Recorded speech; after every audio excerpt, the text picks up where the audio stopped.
जय श्री कृष्णा गाइज, स्वागत है आपका हमारे चैनल में। तो चलिए कहानी को शुरू करते हैं। आज की कहानी का शीर्षक है दूसरी औरत के बहकावे में आकर पत्नी को निकाला घर से। जब एक औरत के कहने में आकर पति ने अपनी पत्नी पर किए अत्याचार तो पत्नी ने कर दिया ऐसा काम कि आप दोनों का तलाक मंजूर किया जाता है। आज से आप दोनों का कोई रिश्ता नहीं। जनवरी का महीना था, ठंड बढ़ गई थी। साल में खुद को लपेटे गौरी ने गहरी सांस ली। जज साहब के फैसले देते ही गौरी की आंखें में नमी तैरने लगी। कोर्ट का समय समाप्त हो गया था। रमन ने मुड़कर पीछे ना देखा। इतनी नफरत, अब तो तलाक भी मंजूर हो गया है। कम से कम प्यार भरे लम्हों को याद करके एक बार तो मुड़कर देख लेते। रमन ने तो मुड़कर नहीं देखा, पर रमन की दोस्त मीरा ने जाते जाते गौरी से कहा, गौरी बहुत बुरा लगा तुम्हारे लिए, पर रमन के लिए खुश हूँ। फाइनली उसको दिखावे की जिंदगी से मुक्ति मिल गई। मीरा के कटाक्ष पर गौरी के आंसू गिरने ही वाले थे। घर चल बेटा। पापा की आवाज सुनकर गौरी आंसुओं को पी गई और बोली, चलो पापा। पापा का हाथ पकड़कर घर की ओर चल रही गौरी आज फिर पापा के सहारे की मोहताज हो गई थी। आज गौरी को 2 साल पहले का पापा का खुशी से मुस्कुराता चेहरा याद आ रहा था। अरे राजीव, आपने गाड़ी क्यों रोक दी? गौरी की माँ रीना गाड़ी रुकते ही बोल पड़ी, सामने देखो रीना, मिठाई की दुकान है। आज इतनी खुशी का मौका है, मीठा खाना तो बनता है। राजीव ने कहा, पापा मुझे रसमलाई खानी है। गौरी का छोटा भाई चिल्लाकर बोला, हाँ लाता हूँ, लेकिन मेरी गुड़िया को क्या खाना है? राजीव ने कहा तो अनमने मन से गौरी बोली, मुझे तो घर जाना है, बस चलते हैं गुड़िया। राजीव ने मिठाई लाकर रीना को दी। थोड़ी देर में सब घर पर थे। रोहित सो गया क्या बेटा? रोहित राजीव के घर के एक कमरे में बतौर पेइंग गेस्ट रहता था। जी अंकल जी, कुछ काम था क्या? नहीं नहीं बेटा, एक बहुत बड़ी खुशखबरी देनी थी। आज शादी के फंक्शन में दूर के रिश्तेदार मिल गए थे। उन्हें अपने बेटे के लिए हमारी गौरी पसंद आ गई। खुद सामने से आकर उन्होंने गौरी का हाथ मांगा। हमारी बिटिया रानी का है ही इतनी खूबसूरत। रीना बीच में बोल पड़ी, बहुत अच्छे लोग हैं, दिल्ली में रहते हैं, रुपए पैसे की कोई कमी नहीं है। लड़के का खुद का बिजनेस है, खानदानी रईस हैं वो लोग। गौरी को देखते ही पसंद कर लिया। लो मिठाई खाओ। जी जी, बहुत बहुत बधाई हो। रोहित ने तिरछी नजर से गौरी को देखा। गौरी उठकर अंदर चली गई।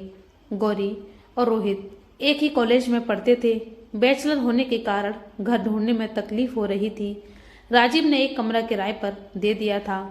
तो रोहित ने कहा, पर अंकल गौरी की पढ़ाई? अरे बेटा, अब क्या करेगी पढ़ लिख कर? इतने बड़े घर के इकलौते बेटे की बहू बनकर जाएगी तो राज करेगी। राज? अच्छा रोहित सुनो, लड़के वाले कल आ रहे हैं, थोड़ी मदद करवा देना। सब कुछ सही रहा तो जल्द ही शादी भी कर देंगे। अंकल जी, मेरे ख्याल से गौरी का ग्रेजुएशन पूरा हो जाने दीजिए। कल किसने देखा है, ऐसा मेरा सोचना है। फिर जैसा आपको उचित लगे। ये कहकर रोहित अपने कमरे में चला गया। सुबह कॉलेज में रोहित गौरी से बोला, तुम रिश्ते से खुश हो ना? मेरी खुशी का क्या, पापा खुश हैं, पापा की खुशी में ही मेरी खुशी है। गौरी ने कहा, तुम्हारी खुशी का क्या? तुम इंग्लिश में पीएचडी करनी चाहती थी ना? तुम प्रोफेसर बनना था ना? तुम्हारे सपनों का क्या? रोहित ने कहा, छोड़ो ना रोहित, कुछ और बात करते हैं। मुझे मालूम है, एक बार पापा ने जो ठान लिया वह करके ही रहते हैं। मेरे विरोध करने पर शादी तो नहीं होगी, पर साथ में पापा का दिल भी तो टूटेगा, जो मैं नहीं तोड़ सकती। गौरी ने कहा, तुम किस जमाने की लड़की हो यार? तुम अपनों की खुशी के लिए खुद को बर्बाद करने जा रही हो। मत करो ऐसा, कहीं बाद में पछताना ना पड़े। रोहित बोला, अब जो भी हो, पापा की हाँ में ही मेरी हाँ है। मैं मेरे माँ बाप की खुशियों को नहीं मार सकती, तो तुम चुपचाप बलि का बकरा बन जाओगी।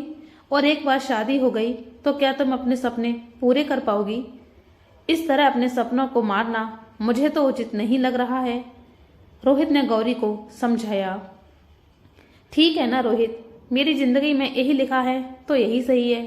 किसी की जिंदगी में कुछ लिखकर नहीं आता गौरी। हम लोग खुद को मजबूर करके अपनी जिंदगी में तकलीफें पैदा कर लेते हैं। अभी तुम्हारी उम्र ही क्या है, 20 साल। रमन तुमसे 5 साल बड़ा है। मेरे ख्याल से एक बार पापा से बात करना चाहिए तो तुम्हें। गौरी कोई भी जवाब नहीं देती है, चुपचाप उठकर चली जाती है। रोहित अपनी क्लास में चला जाता है। वह समझ गया है कि गौरी खुलकर विरोध करने वालों में से नहीं है। शाम ढलने लगी थी।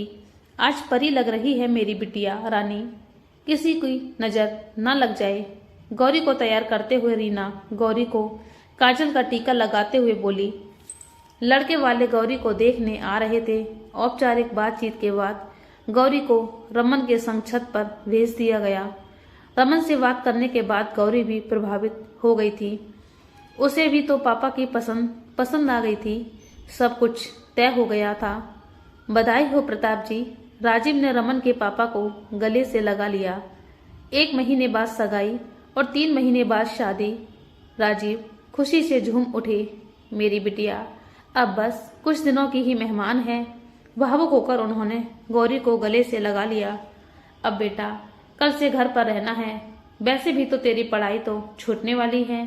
माँ के साथ घर के कामकाज सीख, तेरे काम आएंगे। राजीव एक पुराने विचारों वाले पिता की तरह हिदायत दे रहे थे।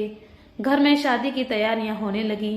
रोहित बेटा कुछ दिनों के लिए अपने रहने की कहीं व्यवस्था कर लो।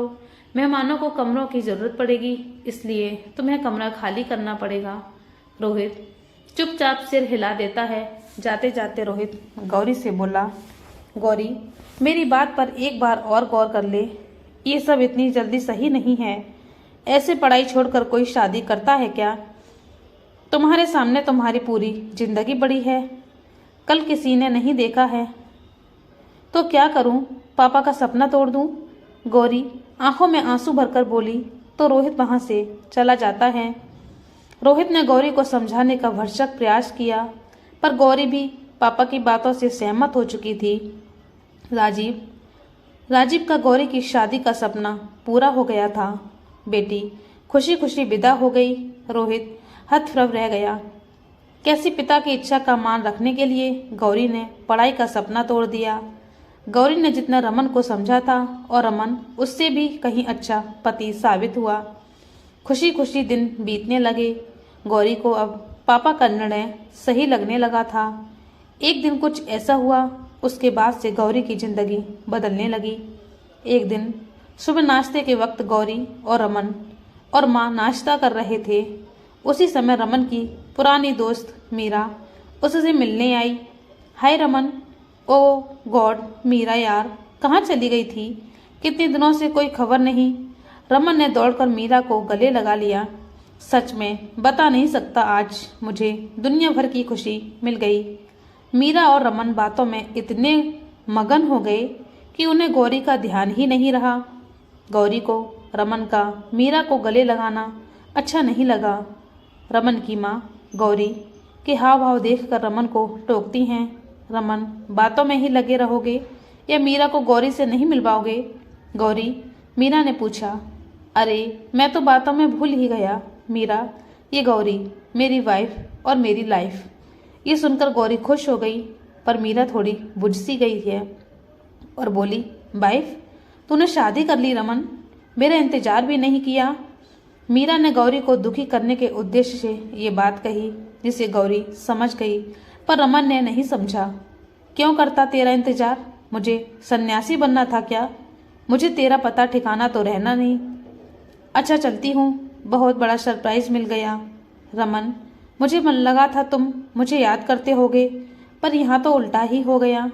मीरा वहाँ से चली जाती है। माँ ये लड़की भी अजीब है, कब क्या कहती है और क्यों समझना मुश्किल है, रमन ने कहा। गौरी बेटा चाय पिला दो, बीना जी ने गौरी से कहा। जी माँ जी अभी लाई।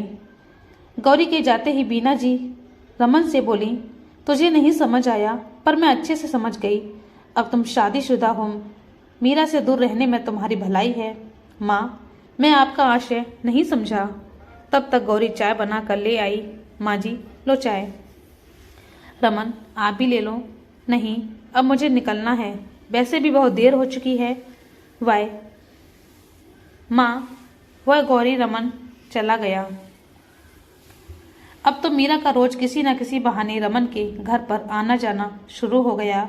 उसका बात बात पर रमन से लिपटना गौरी को बिल्कुल भी पसंद नहीं आता था।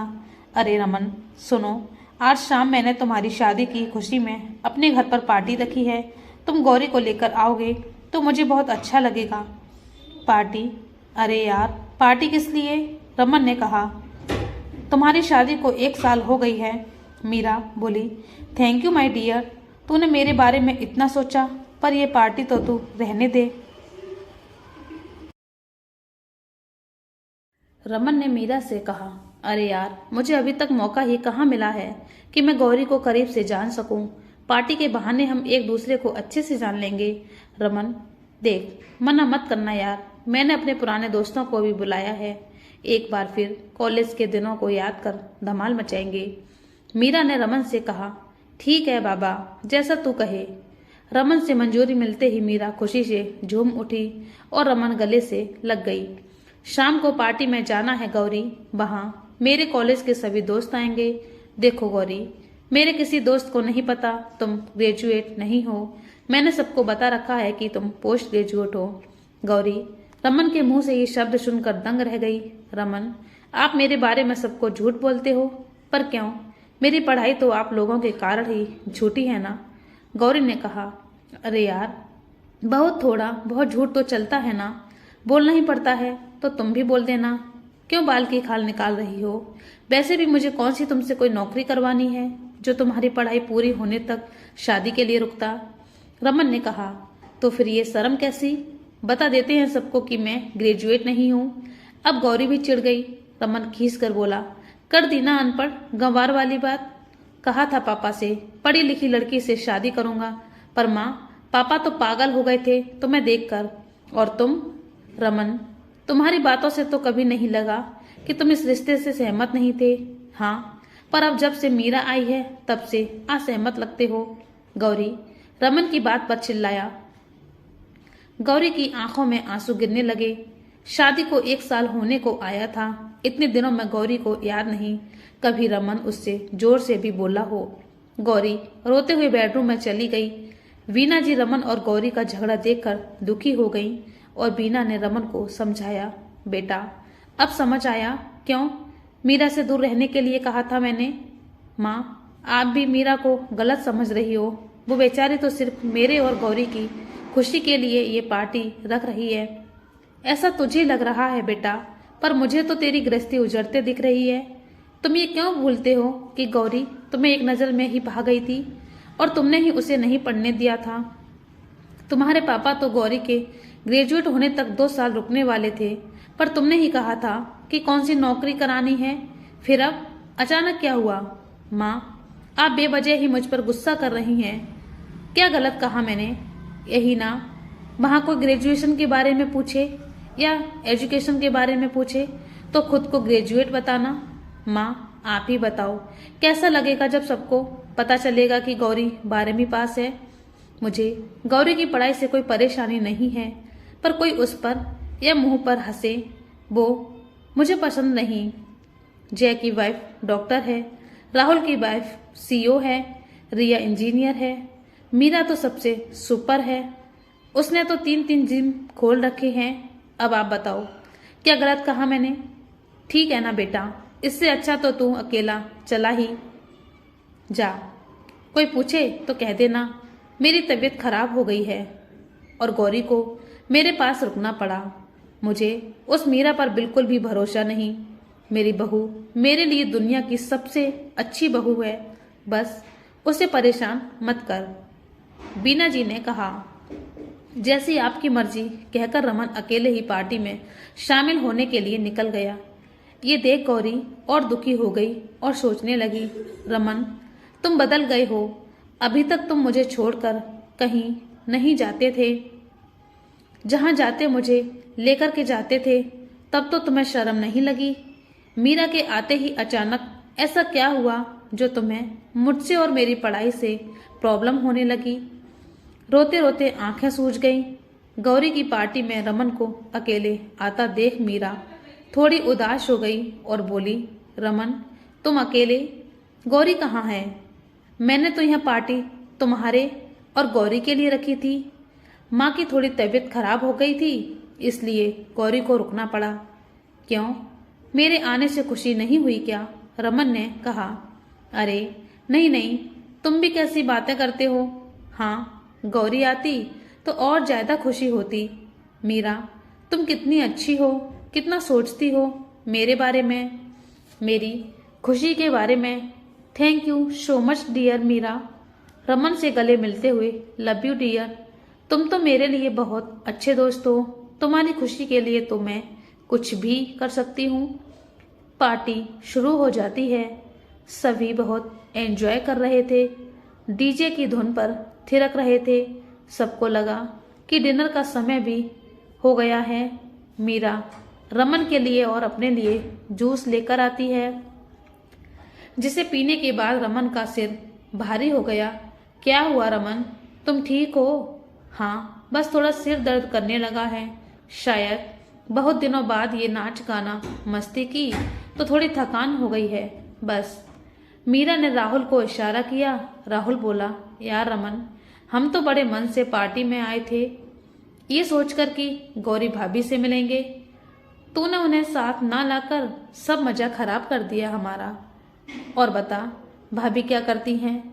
रमन बोला, कुछ नहीं, हाउसवाइफ हैं। माँ पापा की देखरेख के लिए उसने जॉब छोड़ दी। जय बोला, हाँ यार, क्या कहते हो सब? हम सभी भाभी से मिलने अभी चलें घर? क्यों रमन, मिलवाओगे हमें? रमन बोला, सॉरी यार, रात बहुत हो गई है। और ये क्या भाभी जी लगा रहे हो? यार छोटी है तुम लोगों से गौरी। गौरी बोलो, बस छोटी तो तू ऐसे कह रहा है जैसे कोई बच्ची हो। वैसे कितने साल की होगी गौरी? जय ने पूछा। अरे जय, सीधी सी बात है, रमन 26 का है तो वो भी समेत 26 की होगी ना रमन? मीरा बोली। रमन का नशा चढ़ गया था। नहीं यार, बहुत छोटी है वो मुझसे, अभी 21 साल की है। क्या 21 की? तो पढ़ाई कैसे पूरी हो चुकी होगी गौरी की? और जॉब कहाँ है? कौन सा जॉब? यार सब धीरे बोलना, गौरी पढ़ी लिखी नहीं है। जय बस भी करो, इतनी जल्दी शादी हो गई तो भला कैसे पढ़ाई पूरी होगी गौरी की? तुम लोग रमन की शादी की पार्टी में आए तो एंजॉय करो। रमन की क्या गलती? घर वालों को गौरी पसंद आई तो हो गई शादी। रमन, तुम इन सब की बातों पर ध्यान मत देना। गौरी अनपढ़ नहीं है, बस कम पढ़ी लिखी है। हमारे बीच कंफर्टेबल फील नहीं करती, इसलिए नहीं आई होगी। मैं सही कह रही हूँ ना रमन? मीरा बोली। हाँ, तुम सही कह रही हो मीरा। रमन का नशा हुआ था, पर इतना भी नहीं कि वो राहुल और जय के कमेंट ना समझ पाए। जय की बातों पर सबको हंसता देखकर रमन चिढ़ गया और गुस्से से बोला, तुम लोगों ने यहाँ मेरी हंसी उड़ाने के लिए बुलाया था क्या? मैं अभी घर जा रहा हूँ। अरे अरे भाई, नाराज हो गए? पहले ही सच बता देना था ना। हमें क्या प्रॉब्लम थी? तेरी वाइफ पढ़ी लिखी हो या अनपढ़ हो? बस करो, अभी इसी वक्त तुम सब मेरे घर से निकल जाओ। मीरा जय को आंख मारते हुए कहा। रमन, मुझे माफ कर देना यार, सही में नहीं पता था ये लोग गौरी को लेकर तेरा इतना मजाक बनाएंगे। छोड़ मीरा, तेरे अलावा मुझे कोई नहीं समझता। मैंने तो तुझे गौरी के बारे में सब सच सच बता दिया था, फिर भी तो गौरी की तारीफ करती रही। रमन ने मीरा से कहा, वो बात छोड़ दो। दुख तो मुझे इस बात का है कि तुम जैसा लाइफ पार्टनर चाहिए था, वैसा मिला नहीं। खैर छोड़ो, कोई फायदा नहीं है अब इन बातों का। चल रमन, तो मैं घर छोड़ दूं। मीरा को रमन ने सारी बातें बता दी थी। मीरा को मौका मिल गया था गौरी को रमन की नज़रों में गिराने का। रात का 1 बज रहा था। गौरी रमन के लिए जाग रही थी। गाड़ी की आवाज़ सुनकर बालकनी में देखने आई तो मीरा और रमन गाड़ी के पास खड़े खड़े बातें कर रहे थे। अच्छा चलता हूँ, तुम जाओ, बहुत रात हो गई है। मीरा ने गौरी को देख लिया। उसने रमन के पैर में अपना पैर टकरा दिया। रमन लड़खड़ाकर गिरने लगा तो मीरा ने लपक कर उसे संभाल लिया। इससे रमन और मीरा बेहद करीब हो गए। ये देखकर तो गौरी के होश ही उड़ गए। मीरा के जाने के बाद रमन चुपचाप अपने कमरे में चला आया। गौरी कुछ कहती उससे पहले ही लाइट बंद करो गौरी, मुझे नींद आ रही है। रमन गौरी को देखे बिना करवट लेकर सो गया। गौरी को बार बार रमन और मीरा का मिलना इतना अखर रहा था। सुबह उठते ही गौरी और रमन रात की बात को लेकर कहासुनी हो गई थी। मैं कह रहा हूँ गौरी, चुप हो जाओ। मीरा के बारे में मैं कुछ भी नहीं सुनना चाहता। क्यों चुप हो जाऊं? आप अकेले रात में पार्टी करने गए थे तो क्यों आप अकेले नहीं आ सकते थे? मीरा के साथ आए और इतनी रात में उसके साथ गले मिल रहे थे। क्या पार्टी में गले नहीं मिल पाए थे? गौरी ने कहा। गौरी, तुम्हारे जैसे अनपढ़ गंवार लोग ही ऐसी बातें करते हैं। मीरा को देख कितना सोचती है तुम्हारे बारे में। वहाँ सब तुम्हारे एजुकेशन को लेकर बात कर रहे थे। एक मीरा ही थी जो तुम्हारे लिए सबसे झगड़ा कर रही थी, और एक तुम हो, उसके बारे में इतना उल्टा सीधा बोल रही हो। वैसे तुमसे उम्मीद ही क्या किया जा सकता है? रमन ने गौरी से कहा। उम्मीद तो मेरी टूटने लगी है रमन। जब से मीरा हमारी जिंदगी में आई है, तुम्हें हर वक्त मीरा की बातें याद रहती हैं। तुम जो कभी मुझसे ऊंची आवाज में भी नहीं बोलते थे। हमारा 1 साल हंसी खुशी से बीता था। मीरा के आते ही 3 महीने में तुम्हारा प्यार गायब हो गया। ये कहकर गौरी रो पड़ी। मुझसे क्या भूल हो गई? जो कुछ हुआ सब में तुम शामिल थे। रमन गौरी को रोते देखकर थोड़ा नरम होकर बोला। कुछ भी नहीं बदला है गौरी, बस तुम गलत देख रही हो। रमन का नरम स्वर सुनकर गौरी रमन से रोते हुए लिपट गई। गौरी बोली, रमन मुझे बहुत बुरा लगता है जब मीरा तुम्हें गले लगाती है। बस इतनी सी बात के लिए तुम अपनी कीमती आंसू बहा रही हो गौरी। रमन बोला। गौरी ने हाँ में सिर हिला दिया। रमन गौरी को प्यार से गले लगाकर थपथपाकर बोला, अच्छा बाबा, आगे से ऐसा कुछ नहीं होगा। इस बात का ध्यान रखूंगा। अब बहुत भूख लगी है यार, कुछ खाने को मिलेगा। रमन बोला, जी अभी लाई। गौरी मुस्कुराते हुए किचन में चली गई। रमन ऑफिस के लिए तैयार होने लगा।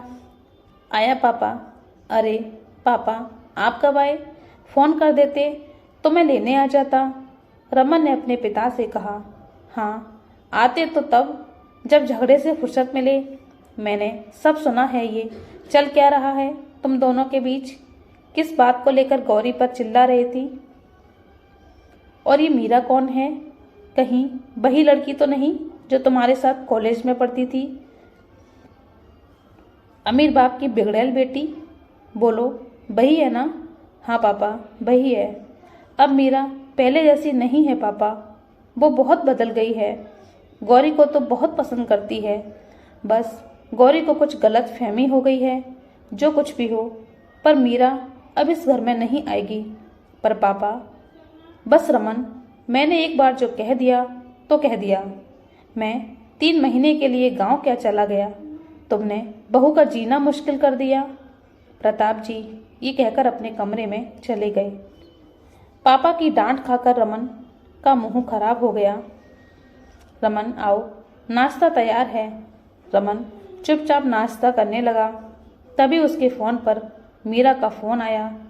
रमन, मैं यहाँ से निकल रही थी तो सोचा आंटी बीमार हैं तो उनसे मिल लूँ। मैं आ जाऊँ ना? घर में सब ठीक है ना? क्यों, तुम्हें ऐसा क्यों लग रहा है? यहाँ कुछ गड़बड़ हुई है? रमन ने मीरा से पूछा। अरे नहीं नहीं, रात देर हो गई इसलिए, और कुछ नहीं, मैं आती हूँ। अरे नहीं मीरा, वहीं रुको। Hello hello. तब तक मीरा घर के अंदर आ गई। रमन को पापा के गुस्से का बहुत डर था। अरे यार, तुमको यहाँ नहीं आना चाहिए था। क्यों, क्या हुआ? अरे हुआ कुछ नहीं, मेरे देर से आने के कारण मेरी और गौरी की बहस हो गई। पापा के आने की मुझे खबर भी नहीं थी। पापा ने सब सुन लिया और ये भी कि तुम मुझे रात को घर छोड़ने आई थी। बहुत नाराज हो गए। तुम्हें तो उनका गुस्सा मालूम है और ये भी कि मैं पापा से बहुत डरता हूँ, रमन ने कहा। तो इसमें मेरा क्या कसूर है? मैंने तो ये पार्टी तुम दोनों के लिए ही रखी थी। गौरी साथ होती तो भी देर रात तक ही आ पाते। तभी प्रताप जी के आने की आहट सुनकर रमन घबरा गया। अरे यार, तुमने मरवाया मुझे। जल्दी इधर आओ। रमन मीरा को गौरी के पास ले गया और बोला, प्लीज़ थोड़ी देर के लिए मेरे बेडरूम में चली जाओ। थोड़ी देर में पापा ऑफिस के लिए निकल जाएंगे, फिर तुम भी निकल जाना प्लीज़। गौरी से कुछ भी ऐसा वैसा मत कह देना। ओके माय डियर, मीरा मुस्कुराती हुई बोली। मीरा की आंखों में अजीब सी चमक दिखाई देने लगी थी। मीरा आकर गौरी को गले लगा लेती है। यार, कल पार्टी में क्यों नहीं आई? मैंने कितना मिस किया तुम्हें। गौरी जवाब में मुस्कुरा देती है। गौरी, मीरा को अपने रूम में ले जाओ।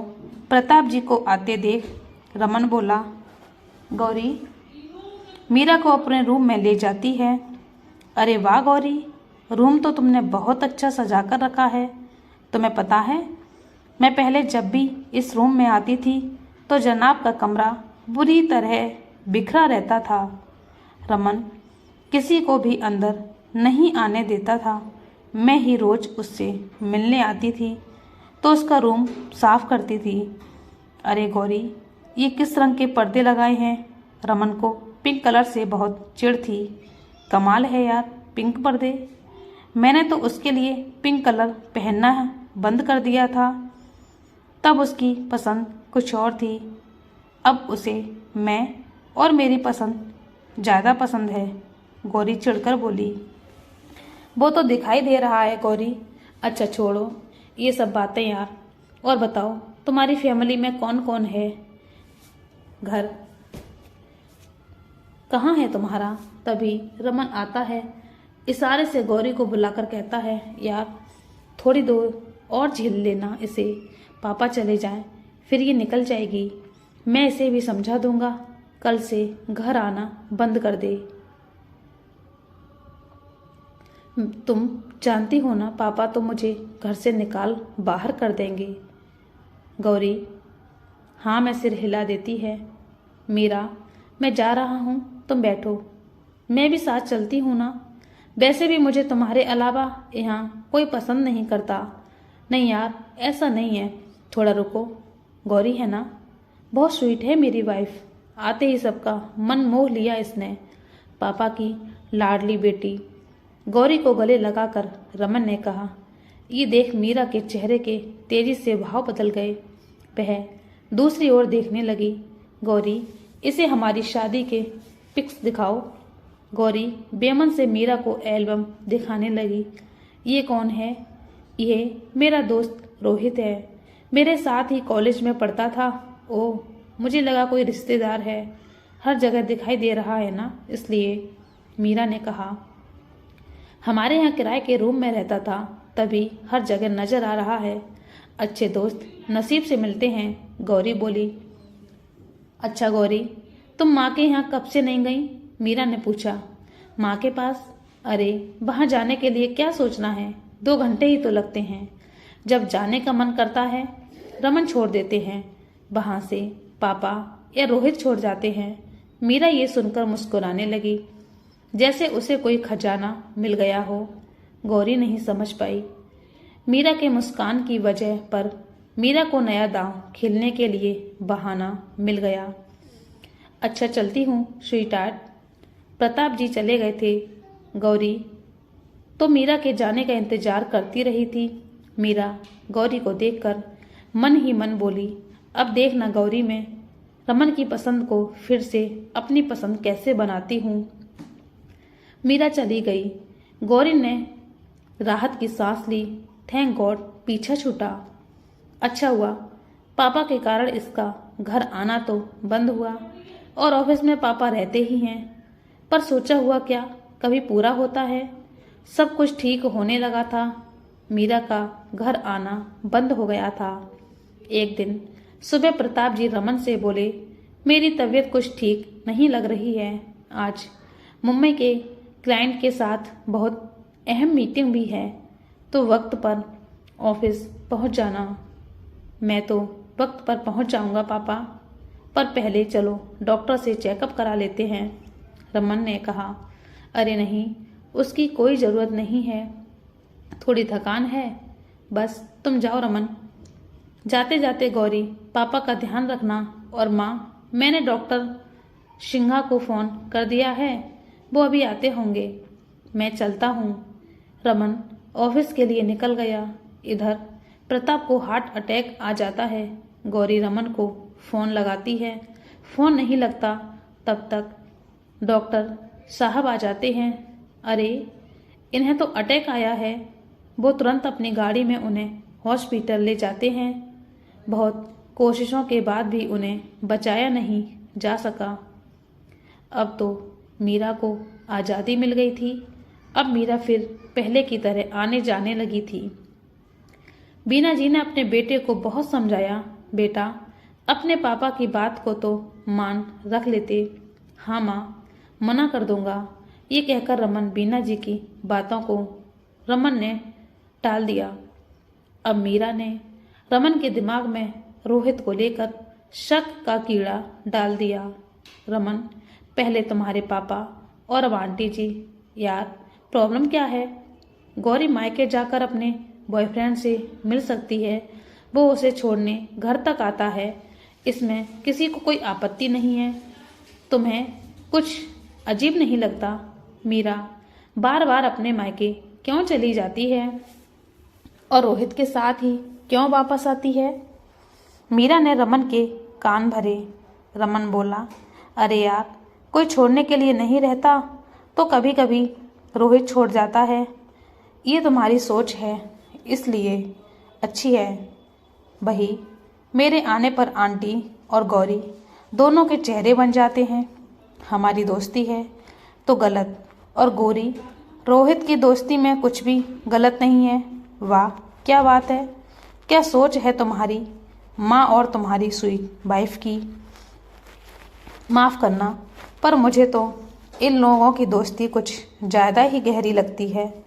तुम्हें कुछ समझ आता हो या ना आता हो, पर मुझे तो दाल में कुछ काला नज़र आता है, मीरा ने कहा। अरे नहीं मीरा, तुम तो बेवजह शक कर रही हो। रोहित बहुत अच्छा लड़का है, मैं उससे मिल चुका हूँ, बहुत नेक दिल इंसान है। वो हर किसी की मदद करने को तैयार रहता है, रमन ने कहा।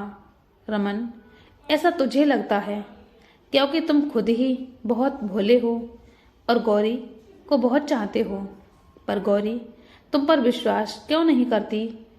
क्योंकि वो खुद गलत कर रही है, वो ही सब उसके दिमाग में घूमता रहता है। ऐसा तो नहीं सबकी नज़र में अच्छा बनकर तुम्हारे पीठ पीछे गौरी और रोहित कुछ और गुल खिला रही हूँ? मुझे तुम्हारी बहुत चिंता होने लगी है रमन। माया, मैंने इतने दिनों से जो कुछ देखा समझा सब सिर से ऊपर जा रहा है। थोड़ा अपने आसपास भी देखो यार। रमन चुपचाप कुछ सोचने लगा। अच्छा, चलती हूँ, अपना ख्याल रखना। मीरा तो इतना कहकर चली गई, पर रमन को सोचने पर मजबूर कर गई। कहते हैं ना, जब जब हम किसी पर विश्वास करते हैं तो पागलपन की हद तक करते हैं, पर एक दिन बाद विश्वास में शक का कीड़ा लग गया तो फिर सब बदलता दिखाई देता है। यही कुछ रमन के साथ भी हुआ। प्रताप जी को गए हुए 3 महीने हो चुके थे। गौरी की माँ का कई बार फोन आ चुका था, बेटा तुझसे मिले हुए बहुत दिन हो गए, थोड़ा समय निकाल कर आ जाती तो अच्छा लगता। रमन शाम को ऑफिस से घर आता है।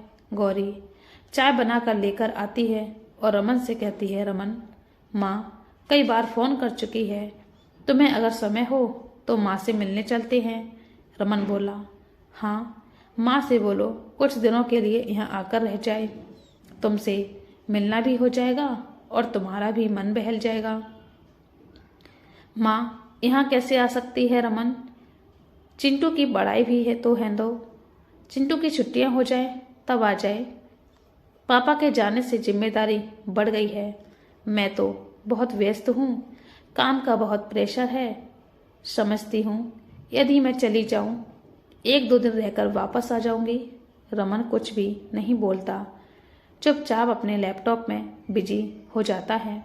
गौरी को लगा काम का बोझ है, इसलिए रमन ने उसकी बात का जवाब नहीं दिया।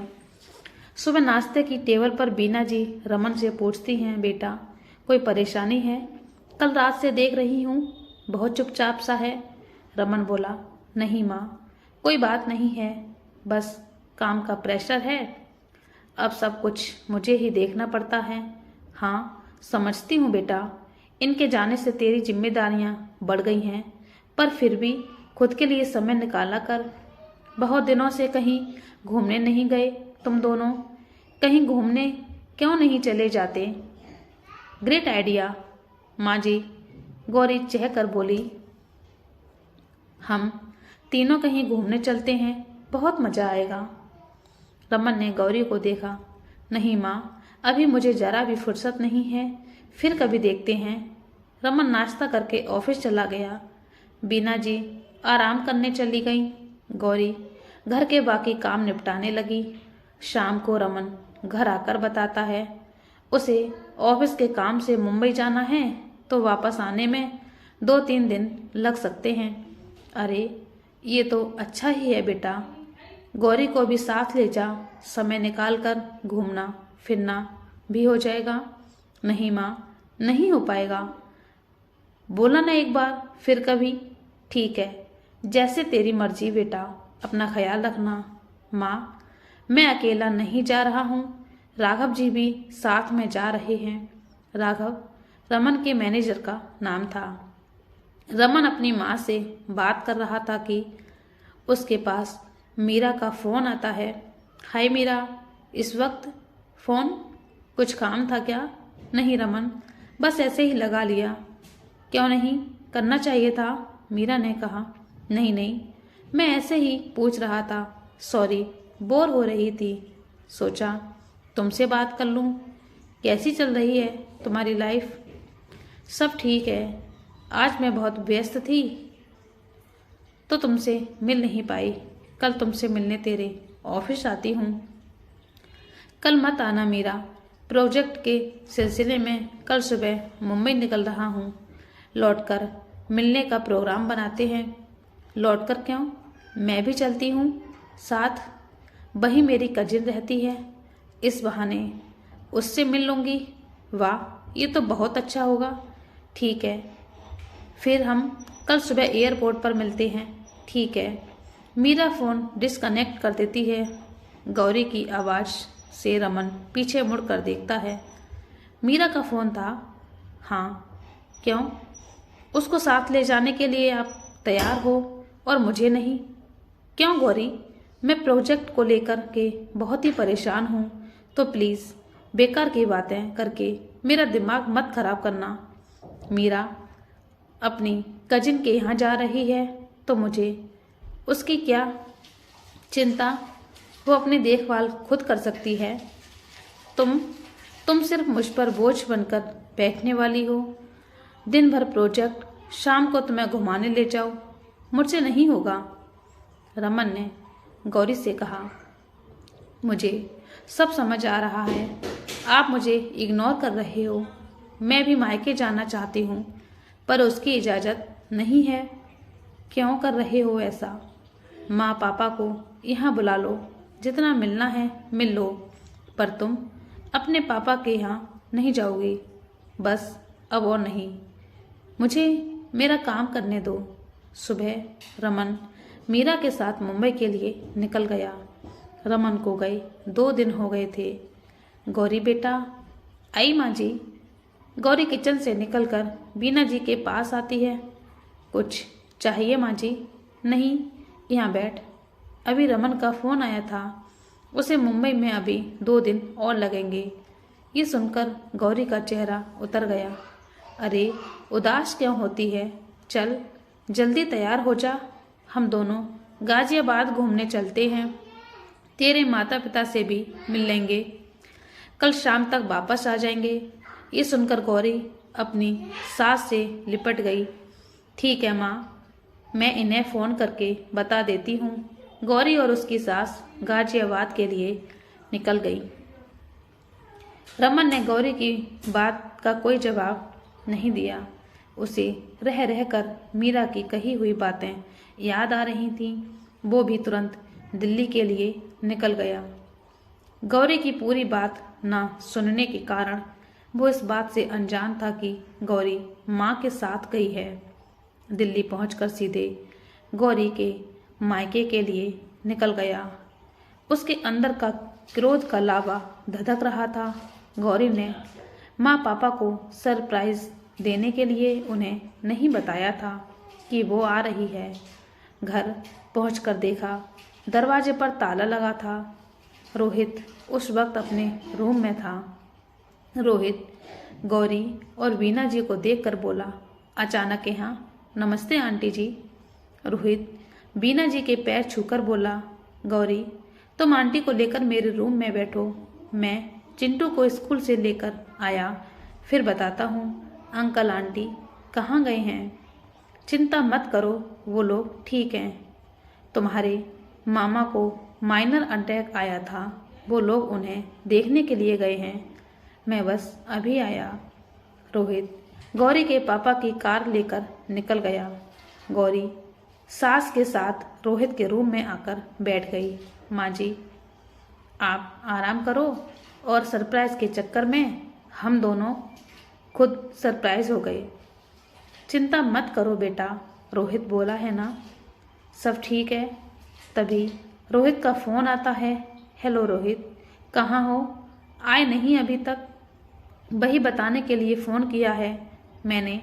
अंकल आंटी को तेरे बारे में बताया तो वो लोग वापस आ रहे हैं, मैं उन्हें लेकर आता हूँ, तू थोड़ा इंतज़ार कर लेना। हाँ ठीक है रोहित। माँ जी मामा को अटैक आया था, इसलिए माँ पापा हॉस्पिटल गए हैं। रोहित उन्हें भी साथ ला रहा है। रोहित को आने में देर हो रही थी। गौरी की सास थक गई थी तो उनकी आंख लग गई। गौरी रोहित के इंतजार में रोहित के रूम की खिड़की पर खड़ी हो जाती है। तभी रमन टैक्सी से वहाँ आता है, साथ में मीरा भी थी। ड्राइवर जरा टैक्सी रोको। क्या हुआ रमन? गौरी की माँ का घर यहीं है क्या? हाँ रमन गौरी की ओर इशारा करते हुए कहता है। रोहित के रूम में गौरी को देखकर रमन के तन बदन में आग लग गई।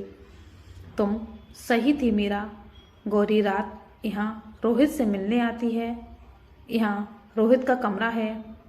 गौरी टैक्सी तो देख रही थी पर दूर होने से अंदर कौन है वो नहीं समझ पा रही थी। रमन संभालो खुद को, अपने गुस्से पर काबू रखो। भैया चलो वापस वहीं जहाँ से आए थे। दिल्ली पहुंचकर मीरा रमन को अपने घर ले गई।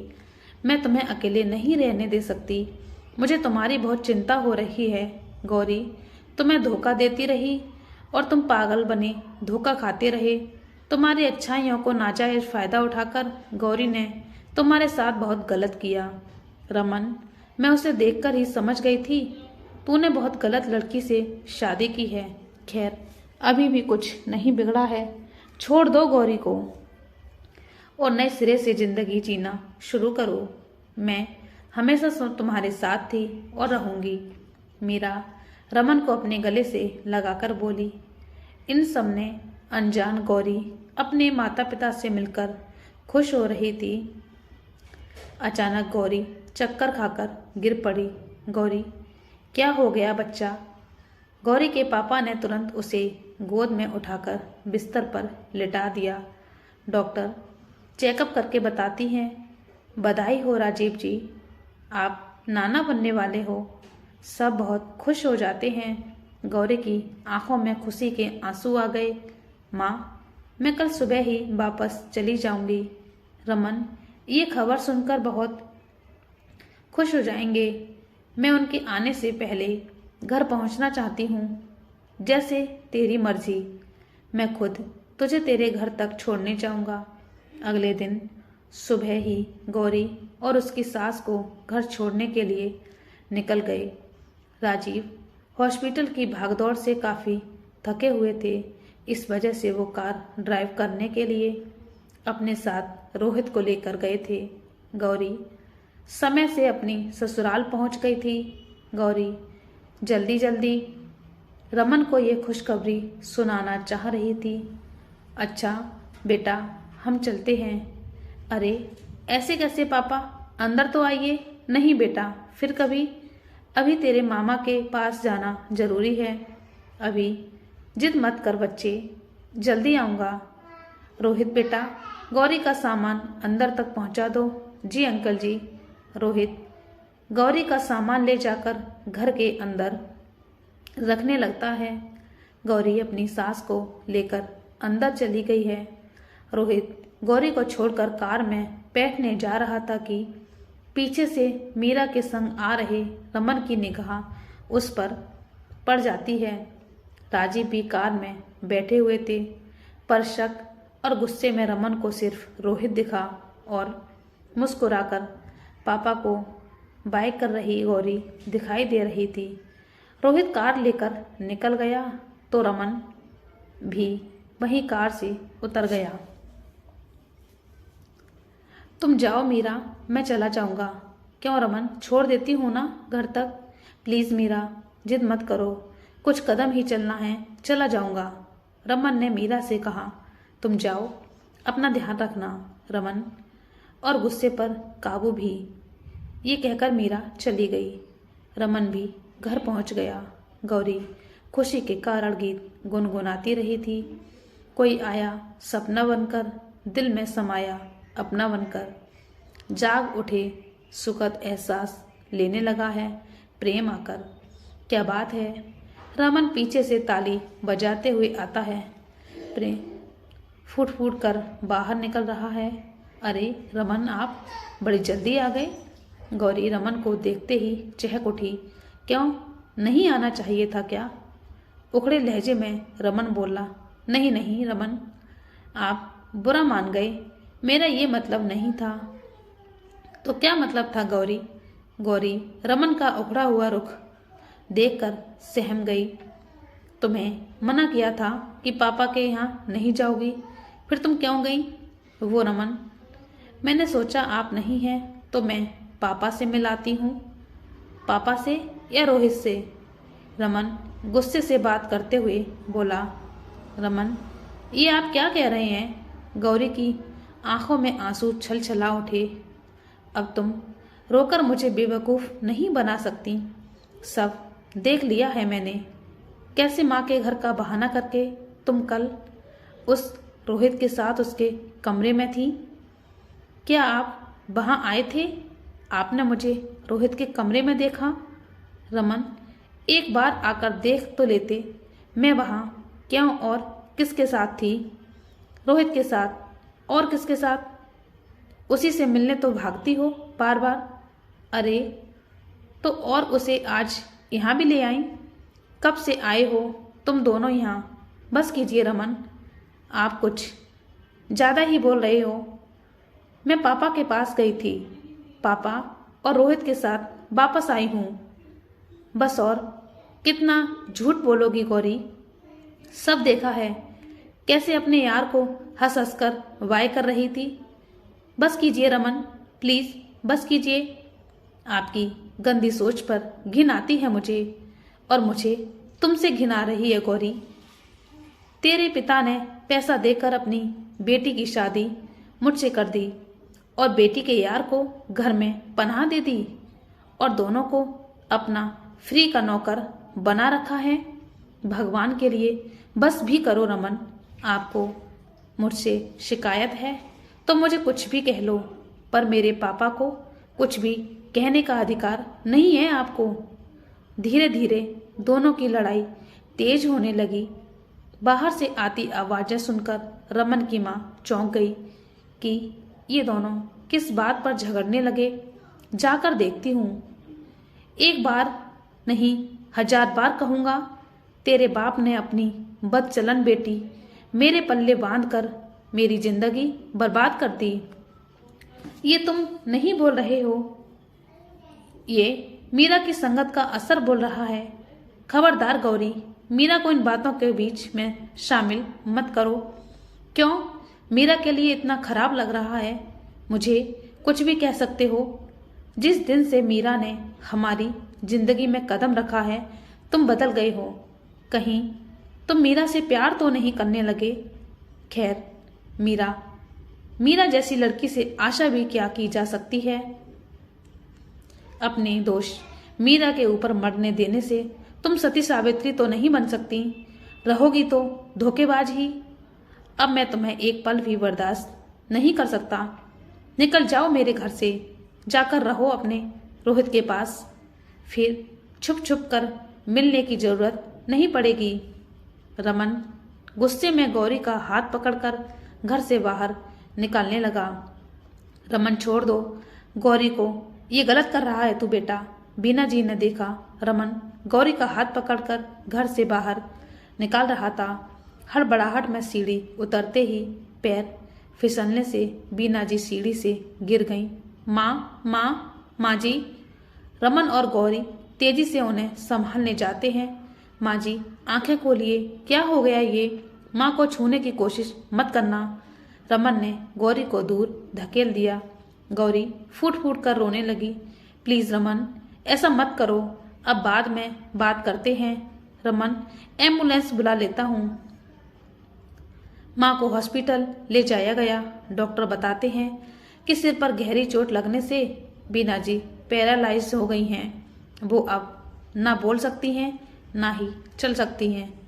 ठीक तो हो जाएंगी, पर समय लगेगा। कितना समय, ये तो उनकी देखभाल पर डिपेंड करता है।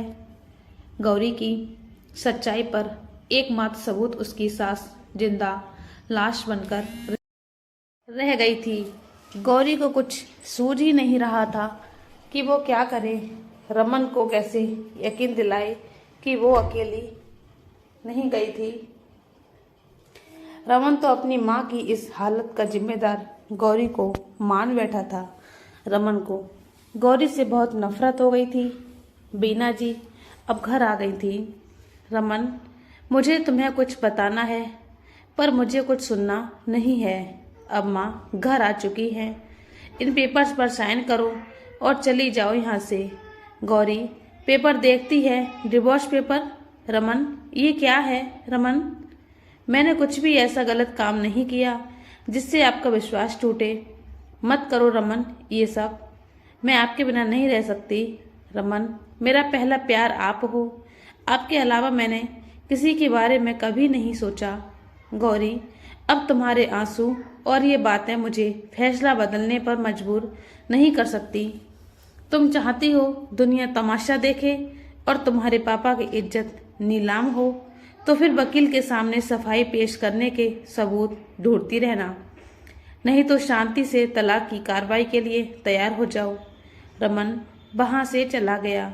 गौरी रो रो कर राजीव को सब बता देती है। राजीव ने बहुत कोशिश की, पर रमन अपने फैसले पर टिका रहा। रमन, क्या तुम्हें पता है गौरी किस दौर से गुजर रही है? गौरी अपने पापा के मुंह पर हाथ रखकर चुप रहने को कह देती है। कुछ भी मत बोलिए पापा। जब विश्वास ने दम तोड़ दिया तो अब सारी बातें बेईमानी हैं। पर बेटा, नहीं पापा, आपको मेरी कसम। रमन, मेरी बात पर विश्वास करो। गौरी अकेली नहीं आई थी। उस दिन बीना जी भी उसके साथ आई थी। मैं खुद आया था उसे यहाँ लेकर। घर रोहित सिर्फ सामान रखने गया था। बस कीजिए, मेरी माँ की लाचारी का फायदा उठाकर अपनी बेटी के लिए पर पर्दा डालते हैं। आपको शर्म आनी चाहिए। रमन गुस्से में आकर राजीव जी पर हाथ उठाता है, पर गौरी बीच में आकर रोक लेती है। नहीं पापा, अब मैं भी एक पल भी यहाँ नहीं रुकना चाहती। गौरी डिवोर्स पेपर पर साइन कर देती है। फास्ट ट्रैक कोर्ट में दोनों की सहमति से शांति से तलाक लेने का फैसला कर लिया जाता। रमन बिना शादी किए मीरा के साथ अपने घर में रहने लगा। तलाक मंजूर होने की खुशी सिर्फ और सिर्फ मीरा को थी। रमन ने भले ही नहीं जताया, पर अंदर ही अंदर कुछ टूट गया था। रमन की गौरी को तलाक के बाद मुड़कर देखने की हिम्मत नहीं हुई। क्या सोच रहे हो बेटा? चल बैठ ना गाड़ी में, क्यों चिंता करती है? तेरा पापा है तेरे साथ। पापा। अब गौरी के सब्र का बांध टूट गया था। गौरी पापा से लिपट कर फूट फूट कर रोने लगी। राजीव खुद को मजबूत करने की कोशिश कर रहे थे। बस बेटा बस, अब एक भी आंसू नहीं बहाना है, अब बैठ अंदर। राजीव उसे कार में बैठाकर घर के लिए निकल पड़े। घर पहुंचते पहुंचते रात हो गई थी।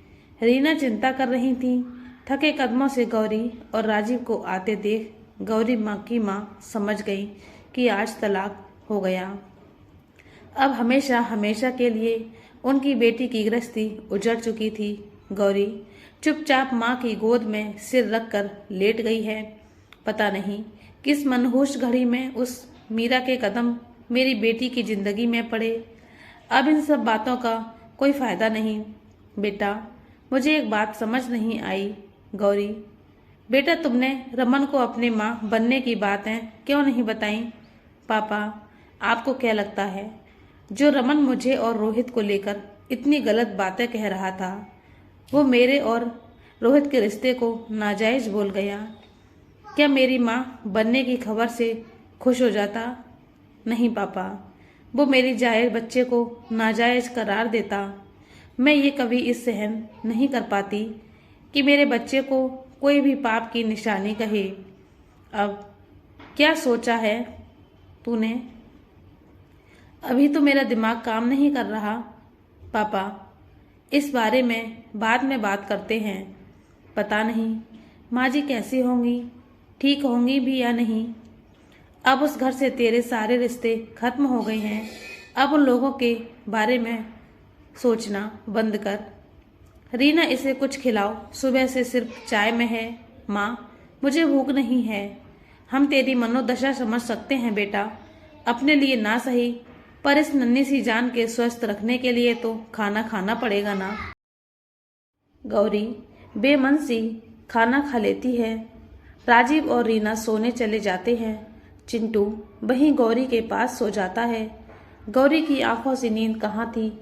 रमन का ख्याल रह रह कर सता रहा था। सोचते सोचते न जाने कब नींद गौरी पर हावी हो जाती है। सुबह गौरी देर रात तक सोती रही। रीना ने भी उसको जगाने की कोशिश नहीं की। करीब 9 बजे गौरी की आंख खुलती है। बाहर काफी उजाला हो रहा था। घड़ी में टाइम देखते ही बाप रे 9 बज गए। रमन के ऑफिस जाने का समय हो गया। मुझे तो रमन के लिए नाश्ता बनाना है, माँ जी को भी दवाई देनी थी। वह बड़बड़ा के उठती है और अपने आप को माँ के घर में देखकर रो पड़ती है। बस इतना ही प्यार था रमन, मुझ पर जरा सा भी विश्वास नहीं कर सके। मैं तो रोहित से इतनी दूर थी, कभी कभी माँ के घर में आना होता था। तुम तो मीरा के इतने करीब थे। मैंने तो तुम्हें तलाक देने के बारे में नहीं सोचा। काश एक बार मुझ पर विश्वास किया होता तो आज मुझे तुमसे दूर नहीं होना पड़ता। कैसी किस्मत है, दुनिया की सबसे बड़ी खुशी मिलने के का समय आया तो हम अलग हो गए। मैं माँ बनने वाली हूँ। ये खुशी के पल तुम्हारे साथ बांट भी ना सकी। कैसे भूलूंगी तुम्हें, और क्या कहूँगी हमारे बच्चे से? क्यों उसके मम्मी पापा साथ नहीं रहते? अरे उठ गई बेटा, फ्रेश होकर आजा जल्दी, नाश्ता तैयार है। माँ मुझे भूख नहीं है, आप कर लीजिए। मैं ना सुनने नहीं आई हूँ, चल आजा जल्दी, प्यार से डांटते हुए रीना बोली और मुड़कर आंसू पोंछते हुए चली गई। गौरी नहा कर आती है। माँ पापा कहाँ हैं? पापा चिंटू को छोड़कर आने वाले हैं, तू नाश्ता शुरू कर। गौरी डाइनिंग टेबल पर बैठने जा रही थी, तब तक राजीव भी आ गए। नाश्ता कर लिया बेटा? नहीं पापा, बस करने जा रही थी। आप भी आ जाओ, सब साथ में नाश्ता करते हैं। माँ आप भी आ जाओ।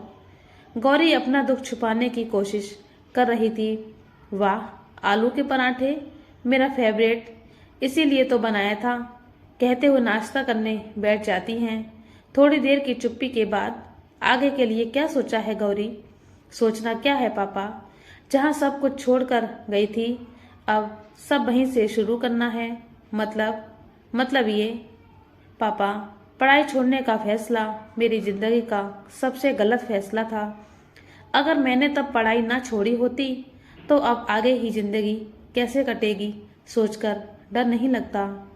मैं पढ़ना चाहती हूँ पापा, आप मेरा साथ देंगे ना?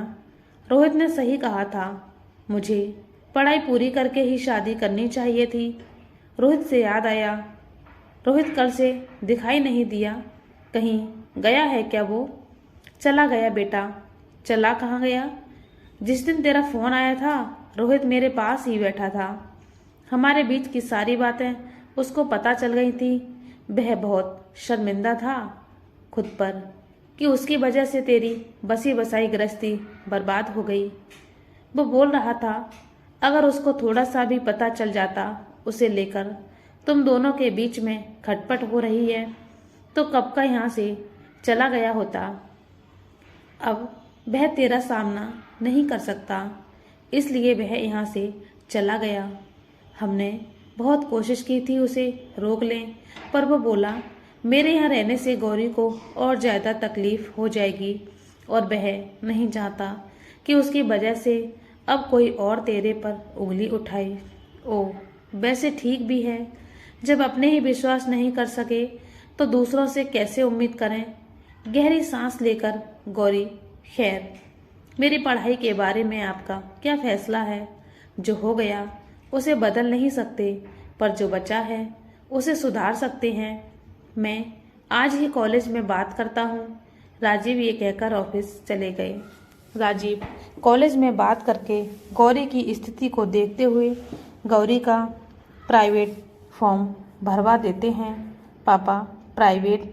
हाँ बेटा, कहीं बच्चे के कारण फिर से कॉलेज छूट ना जाए। अभी ऐसे ही पढ़ लो, फिर आगे तुम्हें जो करना है, जितना पढ़ना है पढ़ो। मैं तो कहता हूँ PhD करने के बाद जॉब के बारे में सोचना। मैं अपनी गलतियाँ सुधारना चाहता हूँ। राजीव भावुक हो गए। पापा, गौरी राजीव के सीने से लगकर रोने लगती है। रीना भी अपने आंसू पोंछने लगी। उधर रमन, यहाँ क्या दिन रात आंटी की देखरेख में ही लगे रहोगे? थोड़ा बहुत खुद पर भी ध्यान रखा करो। आजकल ऑफिस भी कम जाते हो, ऐसा रहा तो कैसे चलेगा? देखो, मैं किसी को साथ लेकर आई हूँ। ये रीता है, पहचान तो लिया होगा। डॉक्टर सिन्हा के हॉस्पिटल में नर्स है।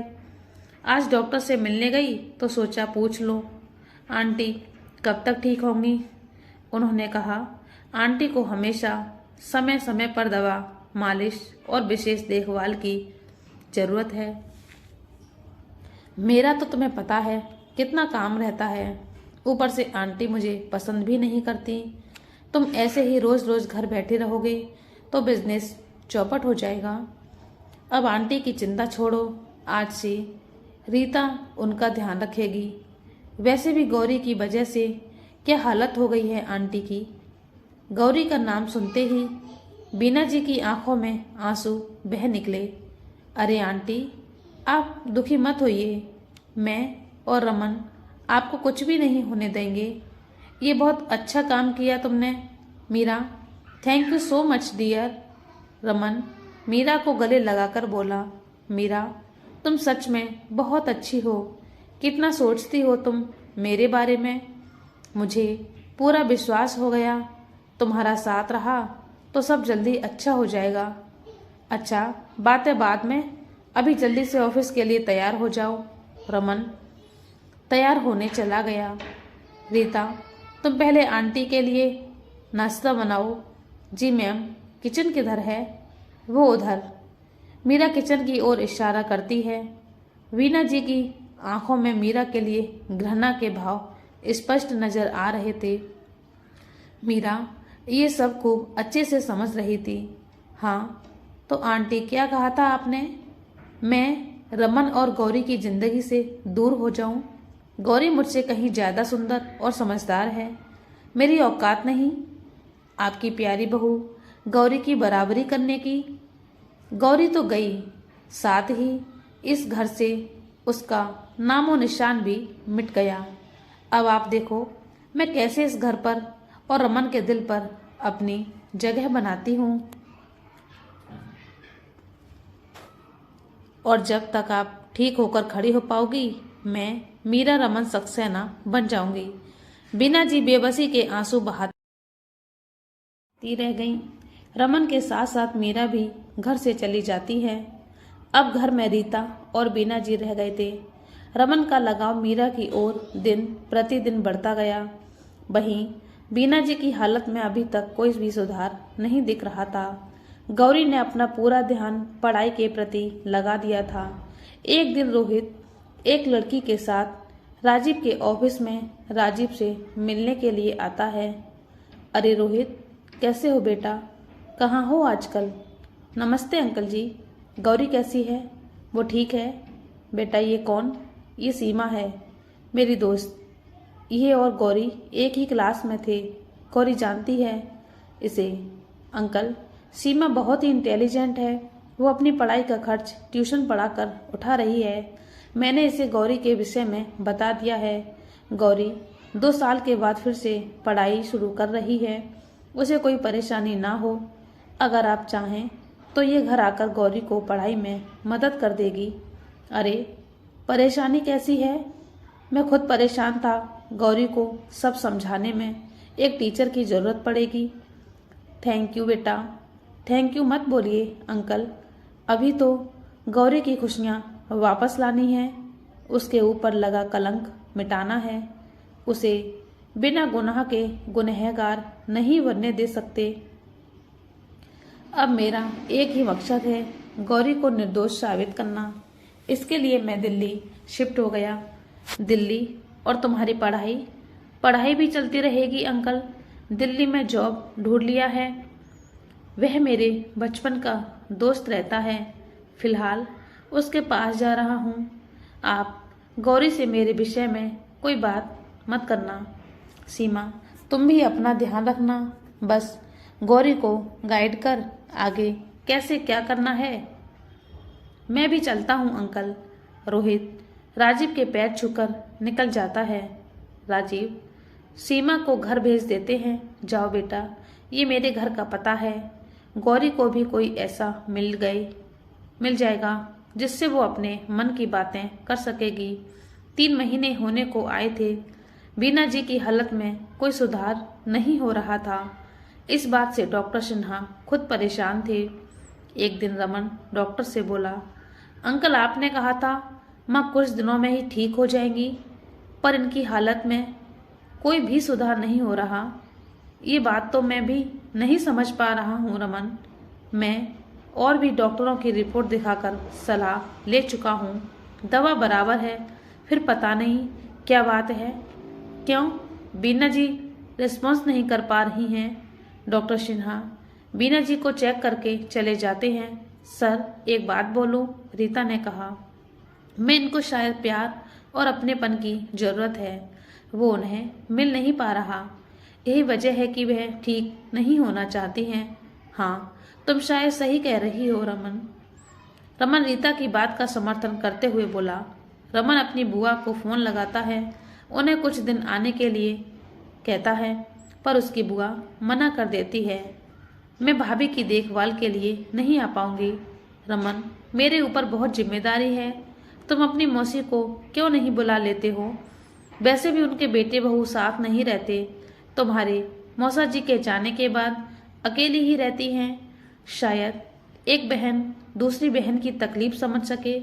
जी बुआ जी, कोशिश करता हूँ। रमन की मौसी बीना जी के पास रोकने के लिए तैयार हो जाती हैं। रमन ये बात मीरा को बताता है। मीरा, मैं मौसी को कुछ दिनों के लिए लेकर आ रहा हूँ। मीरा बोली, पर क्यों? यह रीता है तो देखभाल के लिए। हाँ रीता है, पर फिर भी मौसी को लेकर आता हूँ। तुम अब यहाँ नहीं रह सकती।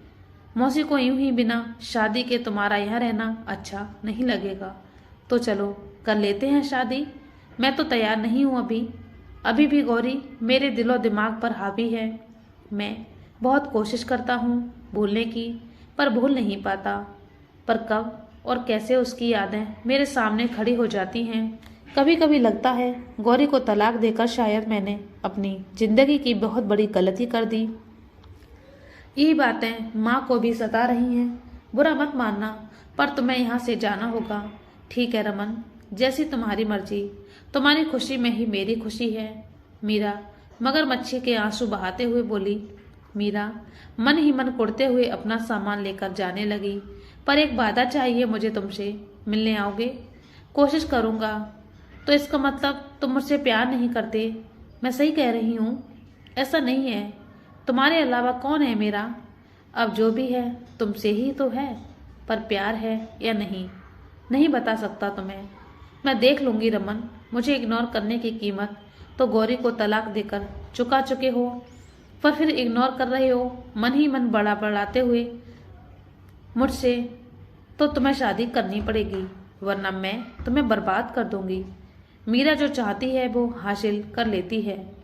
रोहित दिल्ली आकर अपने दोस्त राहुल के पास पहुंचता है। रोहित कैसे हो? कोई परेशानी तो नहीं हुई घर ढूंढने में? अरे परेशानी घर ढूंढने में होती है, महल नहीं। क्या आलीशान कोठी है यार। रोहित चारों तरफ घूम घूम कर कोठी देखने लगा। चल तुझे तेरा कमरा दिखा दूं। अरे नहीं, मैं यहाँ रहने नहीं, बस तुझसे मिलने और तेरी मदद लेने आया था। मैं कहीं रहने की व्यवस्था कर लूँगा। क्यों? बाहर क्यों रहना?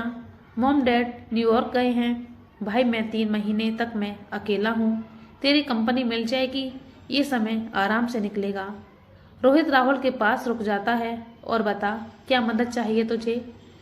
रोहित मीरा के बारे में सब बताता है। तो मुझसे क्या चाहता है? वही जो मीरा ने रमन की जिंदगी में आकर गौरी के साथ किया। अब तुझे रमन और मीरा के बीच में आकर वही करना है। राहुल ने मीरा की जानकारी निकालनी शुरू कर दी। वो कब रमन से मिलती है, कहाँ रहती है, वगैरह वगैरह। दिल्ली के 5 सितारा होटल में मीरा रमन के साथ डिनर करने के लिए आई हुई थी। रमन ने पहले से ही टेबल बुक कर रखा था। होटल में मीरा राहुल से टकरा जाती है। वो सॉरी बोलते हुए राहुल आगे निकल गया। कमाल है यार, कौन है ये बंदा? इसने मुझे देखा तक नहीं। राहुल जाकर उस टेबल पर बैठ जाता है जो रमन ने बुक किया था। एक्सक्यूज मी, ये टेबल हमने बुक किया है। मीरा बोली। सॉरी, मैं जहाँ बैठ जाता हूँ वो टेबल मेरा हो जाता है। आप ऐसे कैसे किसी की टेबल पर बैठ सकते हैं? तभी वेटर मैनेजर भागता हुआ राहुल के पास आता है। सॉरी सर, मुझे आपसे कुछ बात करनी है। आप लोग मेरे साथ आइए। कोने में ले जाकर धीरे से, सर प्लीज़ आप दूसरी टेबल पर बैठ जाइए। ये जो टेबल पर बैठा है अमीर बाप की बिगड़ी औलाद है, उन्हें हम उठा नहीं सकते हैं। प्लीज़, हमारा होटल बंद हो जाएगा। ठीक है, हम दूसरे टेबल पर बैठ जाते हैं। मीरा की नजरें बार बार राहुल पर जाकर टिक रही थी। राहुल सामने बैठे मीरा को बार बार इग्नोर कर रहा था। उसके साथ 2-3 लड़कियां भी थीं और उसकी यही बात मीरा को बहुत चुभ रही थी। मुझसे दोस्ती करने के लिए सब लालायित रहते हैं, ये बंदा मुझे ही इग्नोर कर रहा है। कौन है ये तो पता लगाना पड़ेगा। क्या हुआ मीरा, तुम्हारा ध्यान कहाँ है? रमन की आवाज़ सुनकर मीरा तुरंत सचेत हुई। अरे कुछ नहीं है, अपनी लाइफ को लेकर चिंतित हो रही थी। मीरा बस थोड़ा समय और दो, बस माँ ठीक हो जाए, वैसे ही हम लोग भी शादी कर लेंगे। वैसे भी तुम्हें भेजने के बाद घर में बहुत अकेलापन लग रहा है। रमन की ये बात सुनकर मीरा रमन का हाथ पकड़कर बोली, मुझे भी तुम्हारे बिना अच्छा नहीं लगता है। दोस्तों, कहानी की इस भाग में आज इतना ही। शेष कहानी भाग 2 में सुनेंगे। दोस्तों, कहानी का ये भाग आपको कैसा लगा? आप अपनी राय मुझे कमेंट बॉक्स में ज़रूर दीजिएगा। कहानी को पूरा सुनने के लिए धन्यवाद। आप हमारे चैनल पर नए हैं तो हमारे चैनल को सब्सक्राइब जरूर कर लीजिए। बेल आइकन को दबा दीजिए ताकि हमारी कहानी आपको सुनने को मिलती रहेगी।